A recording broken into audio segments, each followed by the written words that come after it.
gmail.com. If you have a question that you would like to pose to me, I may be able to answer in the future. Please feel free to email it to me this morning.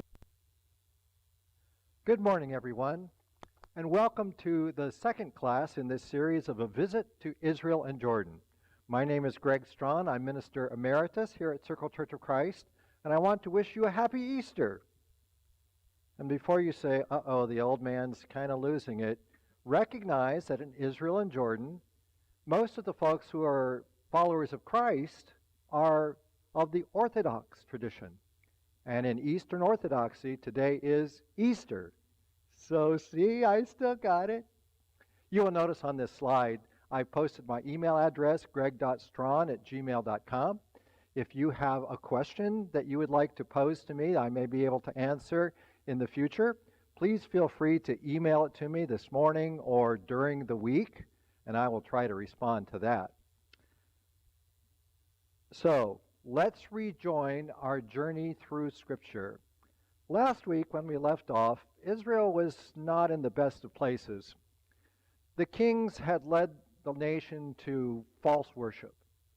And in Dan, we noticed one of the high places, one of the places where fertility cultic practices took place. But still here at Dan, near the high place, is an altar. And I believe that that metal structure is intended to symbolize the size of the altar, but I especially want you to pay attention to the top. You see four strangely shaped objects. Those are the horns of the altar. In Exodus 27, verse 2, as God was describing the kind of altar he wanted, he said, put a horn at each of the four corners and make sure the horns in the altar are one piece. We learn in Leviticus chapter 4, verse 7, that what the priest would do is put blood on the horns of the altar as part of the sacrificial process. And yet there's one more interesting purpose that the horns of the altar may have served, and I'm picking up the reading in 1 Kings chapter 1, verse 50. But Adonijah, in fear of Solomon, went and took hold of the horns of the altar.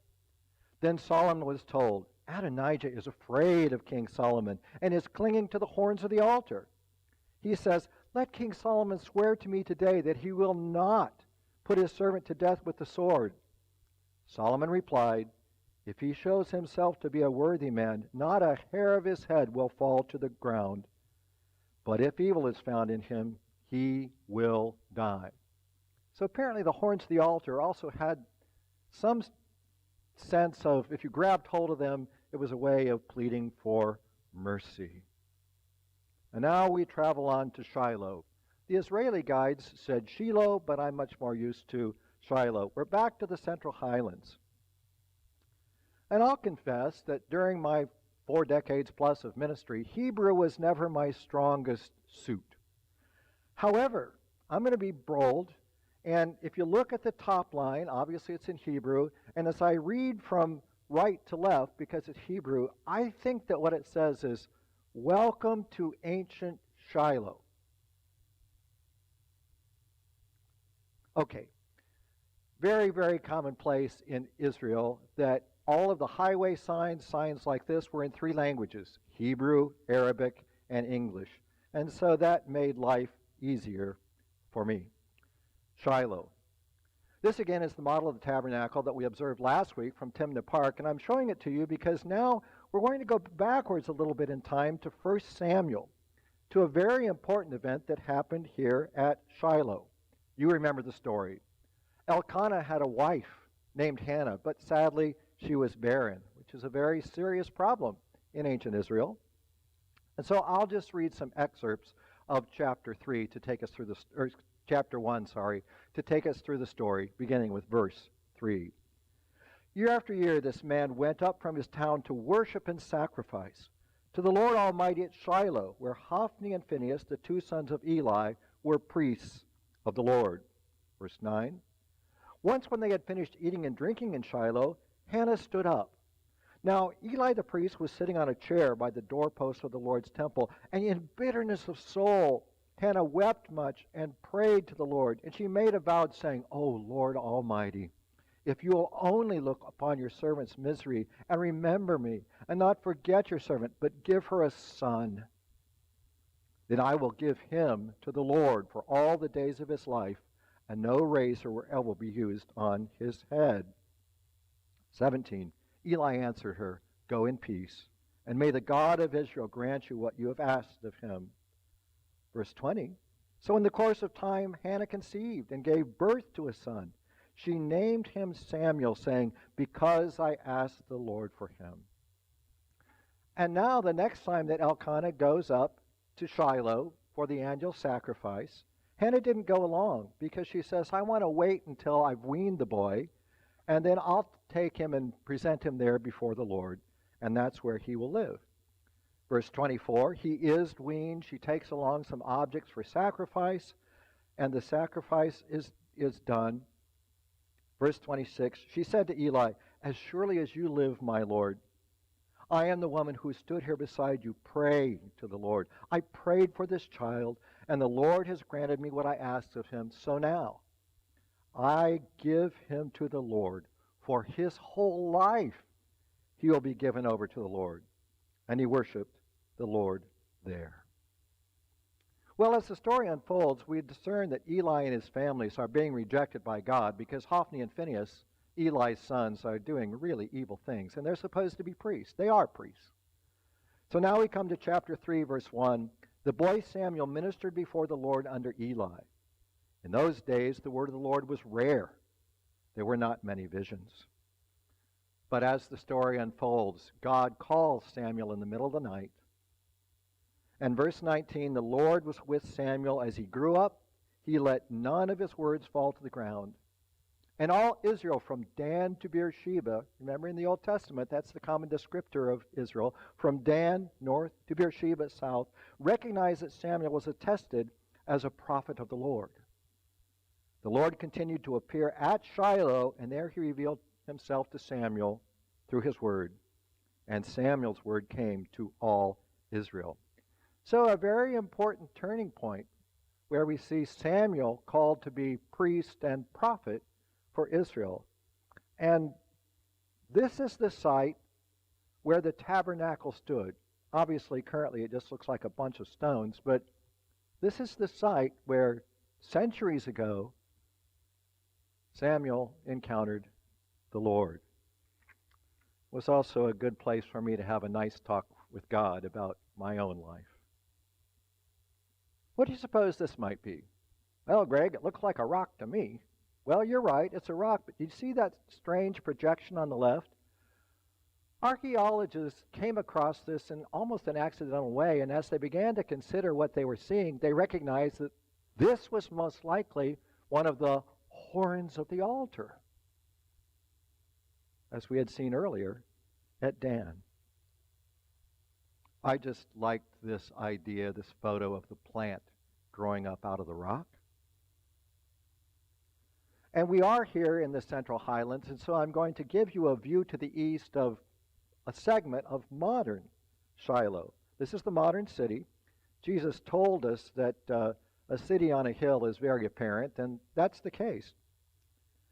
But last week I posed the question, why would people build in the same place over and over and over till finally a tell is constructed? And one of the answers, you build at the top of a hill because then defense is easier against your enemies. Someone posed a question about settlement on the West Bank. Let me back up for just a minute and talk about what is the West Bank. A large territory of contemporary Israel is called the West Bank. Some of the cities like Jericho, Bethlehem, and also East Jerusalem are part of the West Bank. Back in 1967, during the 6 Days War, this is territory that Israel recaptured as Israel took this territory from Jordan. And it's a territory with mixed government. Part of it is overseen completely by Israeli government, some by the Palestinian Liberation Organization. And you can imagine that there's an element of tension about that dual control. And one of the things that's a source of frustration for some is the idea that Israel is building settlements in the West Bank. And you can see here at Shiloh, the houses look relatively new, and that house to the right looks really pretty fancy and expensive. So, West Bank. We're going to travel now to the lowlands, called the Shephelah, to the city of Beth Shemesh.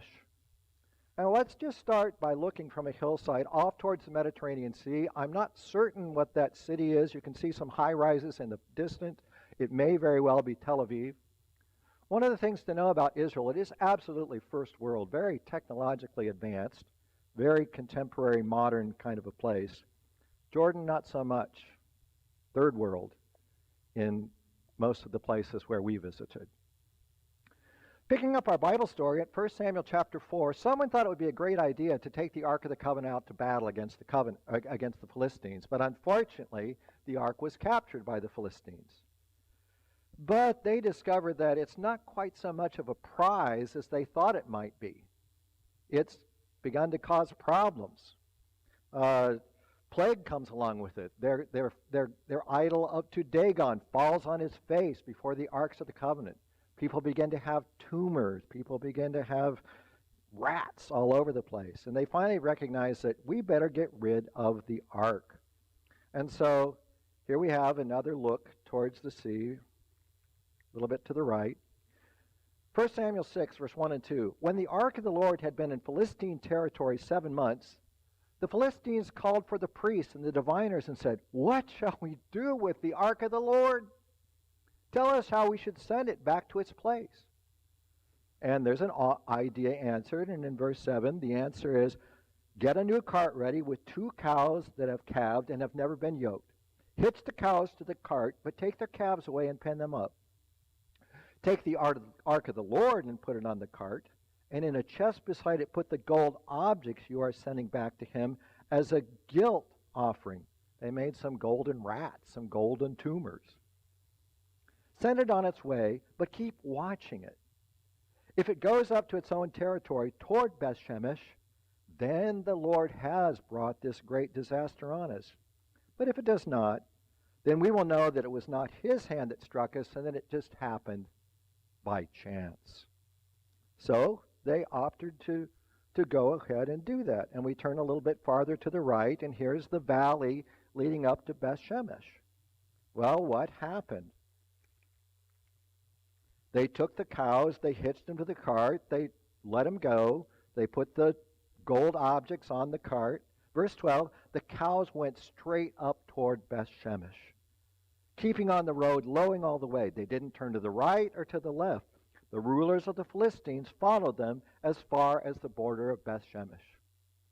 And when the residents of Beth Shemesh saw the cart coming towards them with these sacred objects, they took the cow in the cart and offered sacrifice.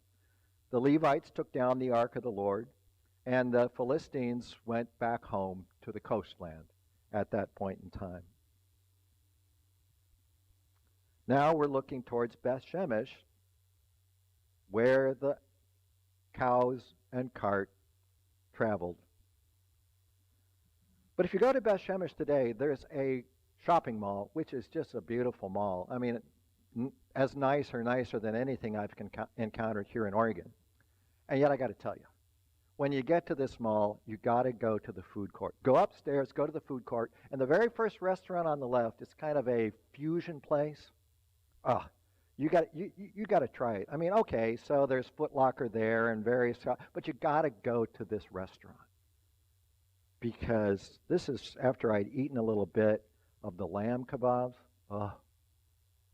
Without a question, the best meal that I had in all of Israel and Lebanon. And I'm sorry, but my mouth is starting to water a little bit yet. But I'll stay here in class. Go and try this. Mwah. The Valley of Elah. And we're moving ahead in our Bible story to 1 Samuel chapter 17. And when you find 1 Samuel chapter 17, well, we'll get there in a minute.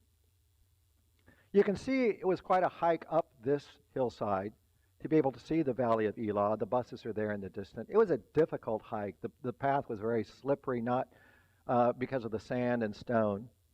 And as a matter of fact, I picked up this stone from the place where I'm sitting currently, and it's very, very light, like a piece of pumice. It feels to me, and it looks to me almost like just solidified mud, like the mud brick we saw at Dan. but it's a rock. And I'll tell you, if you drop your camera on the rocks, oh, yeah. The next time I pushed it, the lens wouldn't come out. Ah. The good news is, once I got back home and could access YouTube here, I found out a way to fix it. But it didn't even dawn on me to look at YouTube while I was there. Hence, one of the reasons some of the pictures are. But this is the Valley of Elah. And we pick up the story in 1 Samuel chapter 17. Now the Philistines gathered their forces for war and assembled at Socoh in Judah. They pitched camp at Ephes Damim between Socoh and Azekah. Saul and the Israelites assembled and camped in the valley of Elah and drew up their battle line to meet the Philistines. The Philistines occupied one hill and the Israelites another, with the valley between them, the valley of Elah. And you remember how the story goes. Goliath comes out and he taunts the Israelite army every day. And he just looks invincible, and all the Israelites are, But fortunately, a young man named David appears. Philistia would have been on our side of the valley, the Israelites on the far side of the valley. The Philistines' homeland to the left, Jerusalem to the right.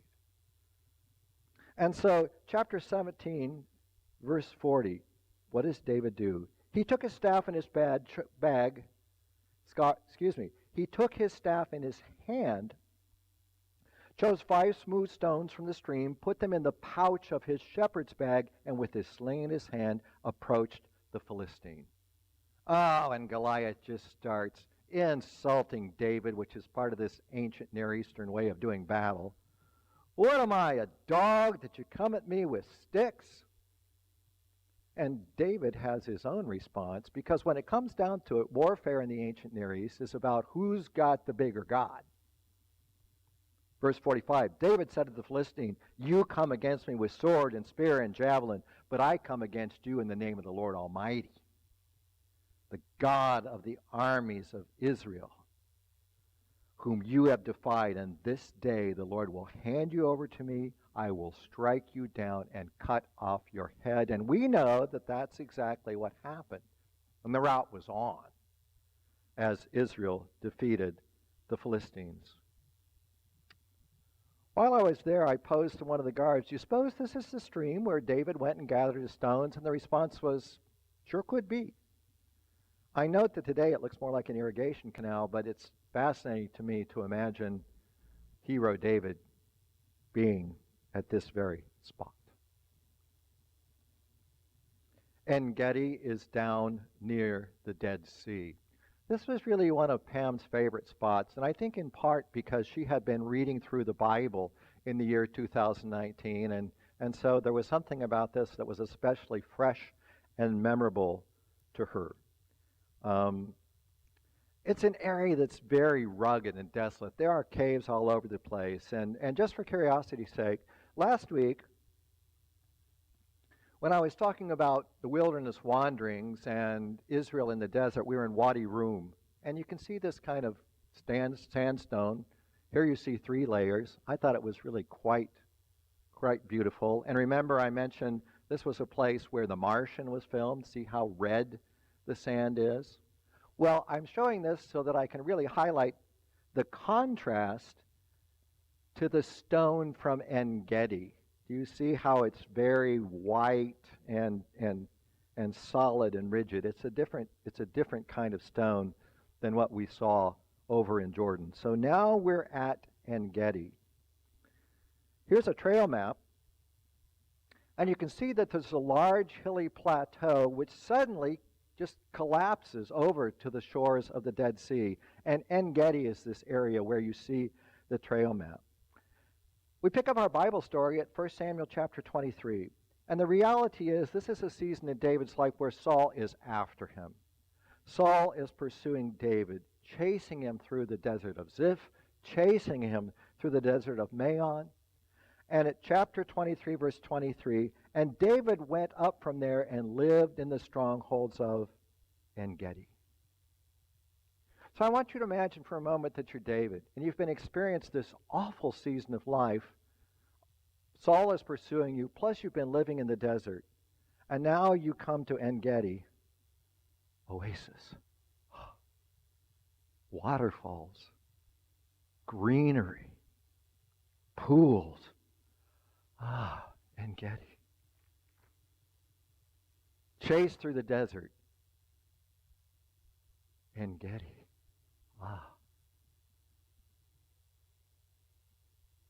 Indeed, what we find is streams in the desert. And the conclusion is that this is really water that has flowed underground all the way from way up north in Galilee, and for some reason it finds an escape here near the Dead Sea at En-Gedi. But there's quite a hike down now after seeing the waterfalls, and as we head down, to the left is an ibex. To the right, caution. Ibex may cause stones to roll down the slop. I fortunately didn't step in the slop. Glad about that. Something tells me David would have rather encountered the ibex than Saul. And in the Bible segment I'm about to read, it says something about wild goats. I have to wonder if what we're talking about is the ibex. Chapter 24. After Saul returned from pursuing the Philistines, he was told, David's in the desert of En-Gedi. So Saul took 3,000 chosen men from all Israel and set out to look for David and his men near the crags with the wild goats. He came to the sheep pens along the way. A cave was there, and Saul went in to relieve himself. Yeah, you get that, right? David and his men were far back in the cave. The men said, this is the day the Lord spoke of when he said to you, I will give your enemy into your hands for you to deal with as you wish. Then David crept up unnoticed and cut off a corner of Saul's robe. Afterward, David was conscience-stricken for having cut off a corner of his robe. He said to his men, the Lord forbid that I should do such a thing to my master, the Lord's anointed, or lift my hand against him, for he is the anointed of the Lord. With these words, David rebuked his men and did not allow them to attack Saul, and Saul left the cave and went his way. And as the story continues, David comes out the cave to confront Saul and say, why? I could have killed you. I didn't. Why are you after me? Verse 16, when David finished saying this, Saul asked, is that your voice, David, my son? And he wept aloud. You are more righteous than I.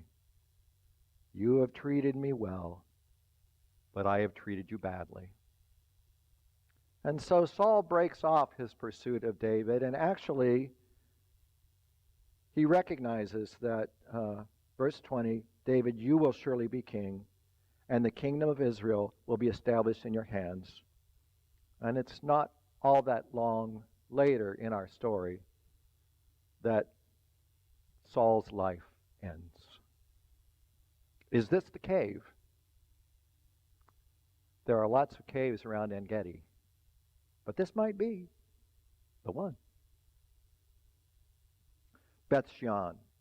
Now we're back up north near the Sea of Galilee. I have the arrow pointed right at Beth-Shean. A couple of important geographical identifiers. You go about 5-6 miles to the east, Mount Gilboa. Jabesh Gilead, about 7 or 8 miles southeast on the far side of the Jordan River. And those two names will come up very quickly.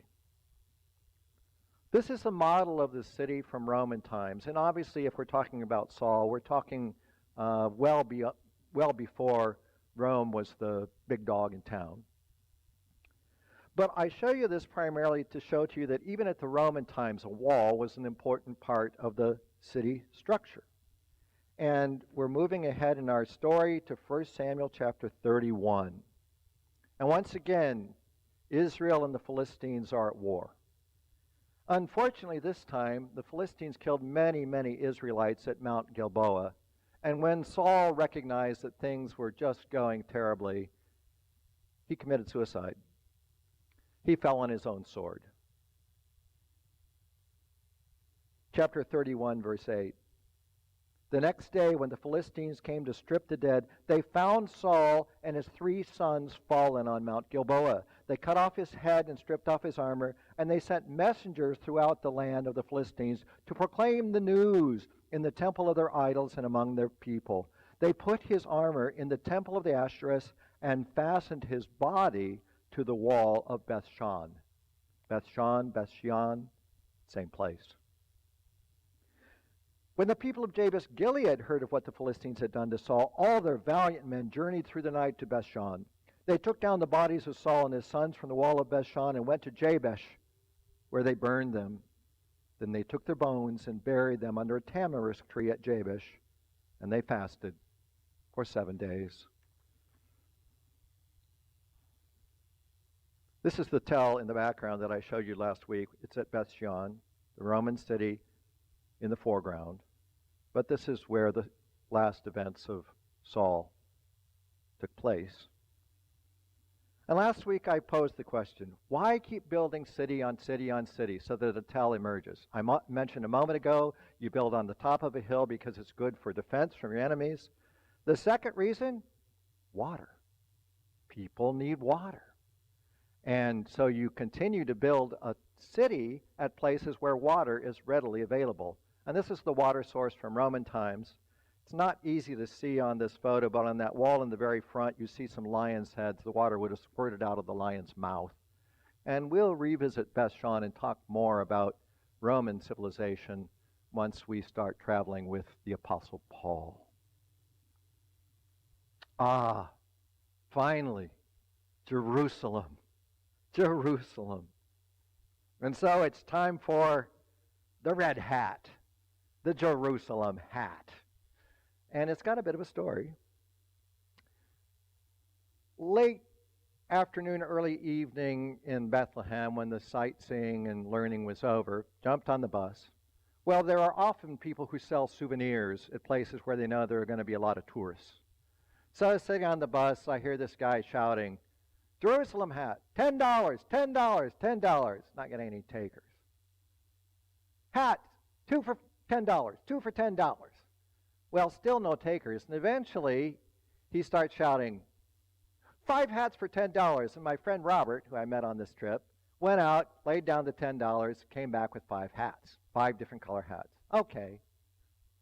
Well, some point later, I'm walking along in Jerusalem, and this fellow walks up and he says, Jerusalem hat, $10. I said, how about 2? And he gave me this look like, how did you know that 2 was my bottom price? And so the Jerusalem hat, authentic Jerusalem hat, $2. And trust me, given the quality of this hat, he still made a very good profit. Speaking of profits, no, I won't make the Elijah joke quite yet. Okay. This is a view from the Mount of Olives. And if you look to the right-hand side of the photo, what you see is part of the wall of the old city. Jerusalem is a modern city with a walled old city within it. Mount Zion to the right. But just to the left of the wall is an area that that's known as the City of David. And so now we're in 2 Samuel chapter 5, and I'm going to pick up the reading at verse 4. David was 30 years old when he became king, and he reigned 40 years. In Hebron he reigned over Judah 7 years and 6 months, and in Jerusalem he reigned over all Israel and Judah 33 years. The king and his men marched to Jerusalem to attack the Jebusites who lived there. The Jebusites said to David, you will not get in here. Even the blind and the lame can ward you off. So you got to insult each other before you go to battle. They thought, David cannot get in here. Nevertheless, David captured the fortress of Zion, the city of David. Verse 9. David then took up residence in the fortress and called it the city of David. He built up the area around it from the supporting terraces inward. And he became more and more powerful because the Lord God Almighty was with him. And here you see some of the terraces that would have been built up at the time of David. What you're looking at here is a capital from a column that most likely was part of David's palace. This was unearthed in this city of David area. And the Bible reading is at chapter 5, verse 11. Now Hiram, king of Tyre, sent messengers to David along with cedar logs and carpenters and stonemasons, and they built a palace for David. And David knew that the Lord had established him as king over Israel and had exalted his kingdom for the sake of his people, Israel. And so we recognize from the life of David how much God has blessed him. God chose him, God blessed him, things are going so well. And so here again we're in the city of David area, looking down the hillside. To the left is residences of Arab people. One of the things that you learn when you're visiting Israel is that people self-segregate. No one tells the Arabs, you need to live together, and if you're Jewish, you need to live together. They self-segregate. 2 Samuel chapter 11. Things are going so well for David that it always stuns me that this next event takes place. 2 Samuel 11:2. One evening, David got up from his bed and walked around on the roof of the palace. From the roof, he saw a woman bathing. The woman was very beautiful, and David sent someone to find out about her. The man said, "Isn't this Bathsheba, the daughter of Eliam and the wife of Uriah the Hittite?" Then David sent messengers to get her. She came to him, and he slept with her. She had purified herself from her uncleanness. Then she went back home. The woman conceived and sent word to David, saying, "I am pregnant." And we recognize that from this moment in David's life, utter tragedy ensues. He is guilty of the murder of Uriah, Bathsheba's husband. His children just start doing terrible things. It continues to the end of his life when there's struggle for who will be the next king of Israel. All that follows this terrible decision by David to sin against God. But it was interesting to be here because it's always seemed a bit strange, how do you see Bathsheba? Well, if she lives downhill from you, it doesn't excuse David, but maybe that's what happened. Another view from the Mount of Olives across the Kidron Valley. In the center, you see the Dome of the Rock. Talk about that more in just a moment. Well, the event with Bathsheba was not the only serious mistake that David made during his season as king. On another time, he decided, I should count the fighting men. And the consequence was plague on Israel. 2 Samuel chapter 24, verse 15. So the Lord sent a plague on Israel from that morning until the end of the time designated, and 70,000 of the people died from Dan to Beersheba. And now the angel is about to stretch out his hand of calamity towards Jerusalem when the Lord intervenes and offers an alternative.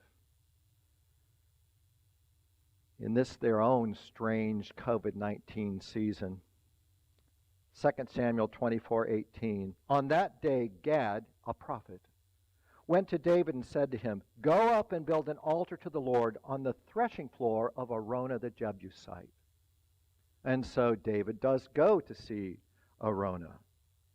"Why are you coming?" "To buy your threshing floor," David answered, "so I can build an altar to the Lord and that the plague on the people may be stopped." And I think, again, what we encounter next is some sort of cultural, ancient Near Eastern way of doing things, because Araunah says, "Oh, you don't need to buy it. I'll give it to you. In addition, I'll give you some stuff to make a sacrifice with. After all, you're the king, and may the Lord your God accept you." Verse 24. But the king replied to Araunah, "No, I insist on paying you for it. I will not sacrifice to the Lord my God burnt offerings that cost me nothing." I love that verse for those of us who live in contemporary times when it comes to sacrifice. It's supposed to cost something. So David bought the threshing floor and the oxen and paid 50 shekels of silver for them.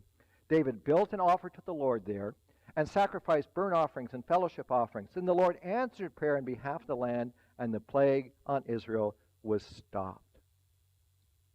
So the Golden Dome building, the Dome of the Rock, it's a building that has great religious significance to the Islamic people. Right below that, though, is the site of the Second Temple.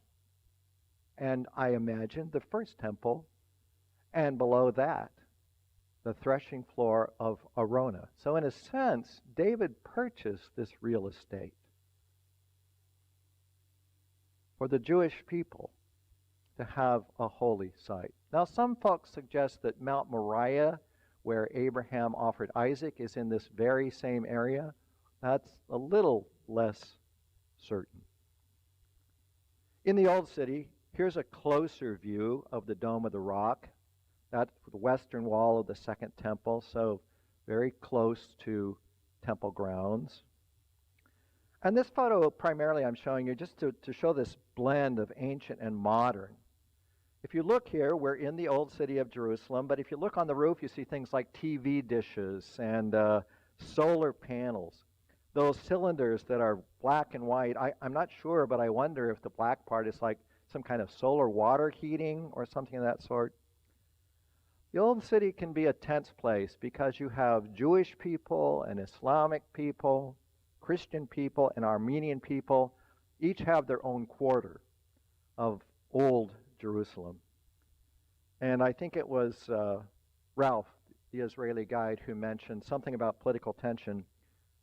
When Jerusalem sneezes, the whole world catches a cold. In other words, the smallest difficulty that transpires here between Jewish and Islamic folk in Jerusalem can literally prompt explosions in other parts of the world. We're back to the city of David area, and I'm not exactly sure, but the spring of Gihon is right in this area, and it's a very important site as we move to our next king, King Solomon, chapter 1, verse 38. So Zadok the priest, Nathan the prophet, Benaiah son of Jehoiada, the Kerethites and the Pelethites went down and put Solomon on King David's mule and escorted him to Gihon.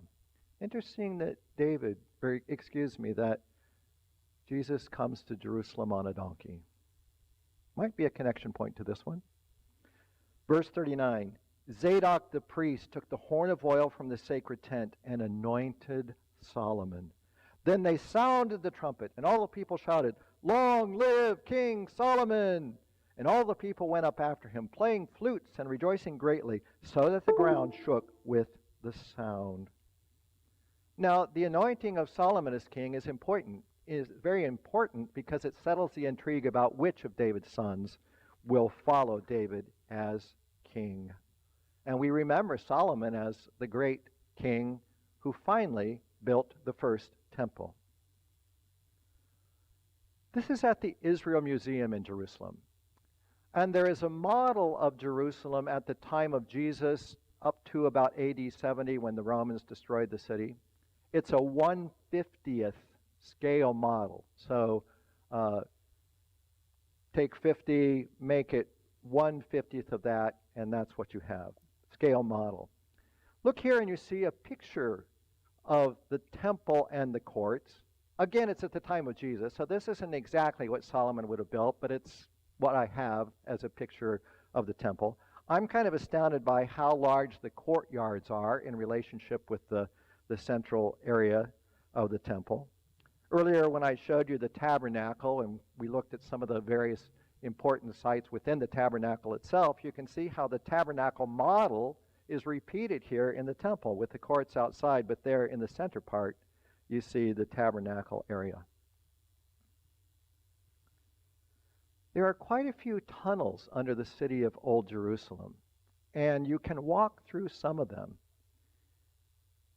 You might imagine that those tunnels underneath the Dome of the Rock causes some discontent on the part of the Islamic folk, even though it's a very important area archaeologically, and archaeologists want to be able to access that and learn more about ancient Israel, you can imagine that some of the Islamic folk are concerned about that. What's really going on? Are you really up to some no good?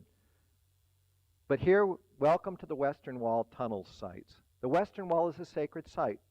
Please respect the holiness of the site with appropriate attire and decorum during your visit. That'll make more sense in just a minute. On the right-hand part of the slide, what we see is a person pointing at a kind of carving within the stone, which demonstrates that that was something done by King Herod during the time when he was helping to rebuild and restore the temple. Well, as I was hiking along that tunnel towards this place where you see the work by King Herod, I looked over and there's a little kind of an alcove, and all I see is this black object. What is that? That seems really strange for that to be here. And I kept walking. But on the way back, the black object had changed shape and stood up, and I realized it was a woman all clothed in black. And I came to understand that this is the place where the women can come to pray.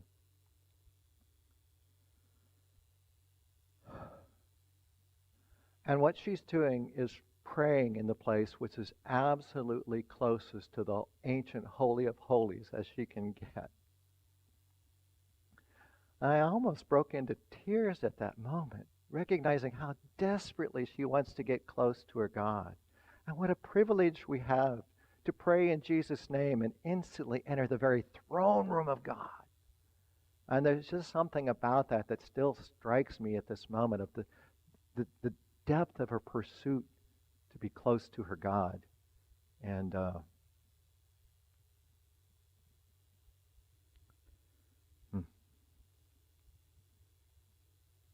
at the end of the tunnel, there's this giant uncut stone. I have no idea how these ancient peoples were able to move this stone.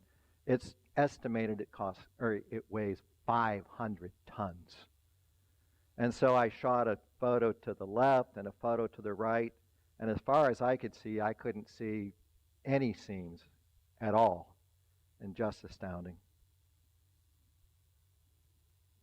And now just outside again, gazing at the ancient wall, the Western Wall, I noticed, you see that little red arrow, I noticed a bird, apparently nesting in the wall. And I wanted to make the photo because in my mind I was thinking, I think there's a psalm that says something about birds at the temple, birds at the temple. So a couple of weeks ago as I was working on this slide, I went to Bible Gateway to look in the concordance for birds or bird in Psalms. There's nothing there. Oh man. Oh, I guess I was old and confused. But then a day or so later, I'm out on a prayer walk, and it dawns on me. Go back and search for swallows. And I want you just to kind of lean back for a minute and just revel in this passage from Psalm 84 that I'm going to read to you. How lovely is your dwelling place, O Lord Almighty. My soul yearns, even faints for the courts of the Lord. My heart and my flesh cry out for the living God. Even the sparrow has found a home, and the swallow a nest for herself, where she may have her young, a place near your altar. O Lord Almighty, my King and my God, blessed are those who dwell in your house. They are ever praising you. And I realize that birds and women dressed in black desire nothing more than to be as close to God as they can be.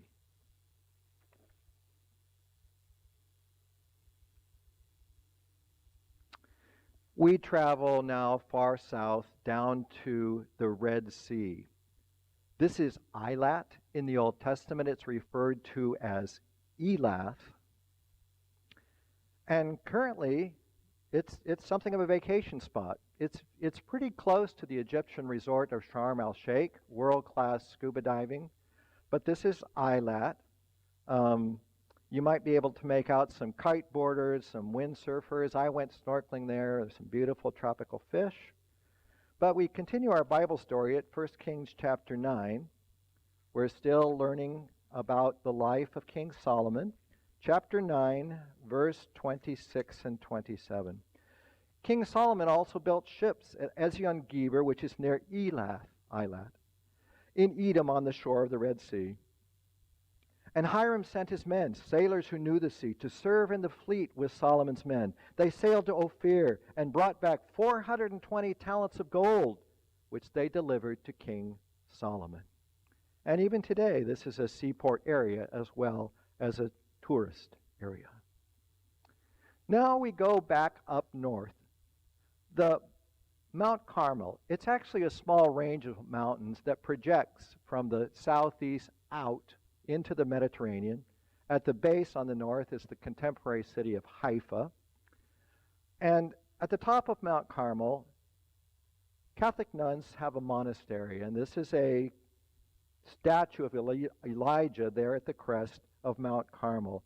And the story of Elijah's confrontation with the prophets of Baal is just such a wonderful story. I encourage you to go ahead and read it. It's just wonderful drama and storytelling.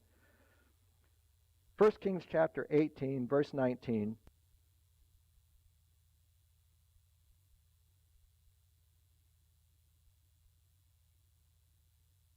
Elijah says to King Ahab, "Summon the people from all over Israel to meet me on Mount Carmel. Bring the 450 prophets of Baal and the 400 prophets of Asherah who eat at Jezebel's table." So Ahab sent word throughout all Israel, assembled the prophets on Mount Carmel. Elijah went before the people and said, "How long will you waver between two opinions? If the Lord is God, follow him. But if Baal is God, follow him." But the people said nothing. And you remember how the story unfolds. The prophets of Baal try all manner of tricks to have their God burn up the sacrifice to no avail. Meanwhile, Yahweh shows himself, burns up sacrifice, altar, water, and all. And then the story continues. This is a view down the hillside from that crest where we were just at. And there had been drought in the land for some 3.5 years, James tells us. And so Elijah tells his servant, "Go over and look and see if there's a cloud coming across the sea." No. But the 7th time, a cloud as small as a man's hand is rising from the sea. Verse 44. Elijah said, "Go and tell Ahab, hitch up your chariot. Go down before the rain stops you." Meanwhile, the sky grew black with clouds. The wind rose. A heavy rain came on, and Ahab rode off to Jezreel.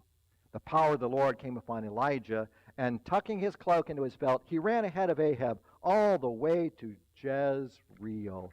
And this is the valley of Jezreel.